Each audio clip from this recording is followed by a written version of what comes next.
Hi ಎಲ್ಲರಿಗೂ ನಮಸ್ಕಾರ. ನನ್ನ ಯೂಟ್ಯೂಬ್ ಚಾನಲ್ ಕನ್ನಡ ಬರವಣಿಗೆ ಕಥೆಗಳಿಗೆ ಸ್ವಾಗತ. ಮಿಡಲ್ ಕ್ಲಾಸ್ ಹುಡುಗನ ಕಥೆಯ ಮುಂದುವರೆದ ಭಾಗ.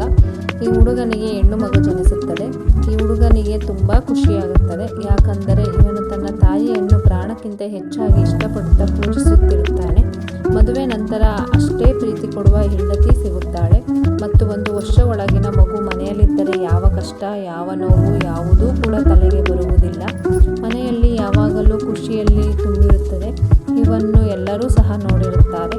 ಅದೇ ತರಹ ಇವರ ಜೀವನದಲ್ಲಿ ಸಹ ಸದಾ ಖುಷಿ ಸಂತೋಷ ತುಂಬುತ್ತದೆ. ಹೀಗೆ ಮಗುವಿಗೆ ನಾಮಕರಣ ಮಾಡಲು ನಿರ್ಧರಿಸುತ್ತಾರೆ.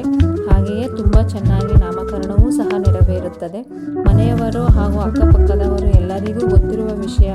ಮದುವೆ ಆಗಿಲ್ಲ ಅಂದರೆ ಮದುವೆ ಯಾವಾಗ ಅನ್ನೋದು, ಮದುವೆ ಆದ ನಂತರ ಮಕ್ಕಳು ಯಾವಾಗ ಎಂದು ಕೇಳೋದು, ಒಂದು ಮಗು ಆದ ಮೇಲೆ ಒಂದೇ ಸಾಕ ಇನ್ನೊಂದು ಬೇಡವಾ ಎಂದು ಕೇಳೋದು, ಮೊದಲನೆಯದು ಹೆಣ್ಣು ಮತ್ತು ಎರಡನೆಯದು ಮಗು ಹೆಣ್ಣಾದರೆ ಹೇಗೆ ಅನ್ನೋ ಒಂದು ಚಿಂತೆ ಎಲ್ಲರ ತಲೆಯಲ್ಲಿ ಇತ್ತು.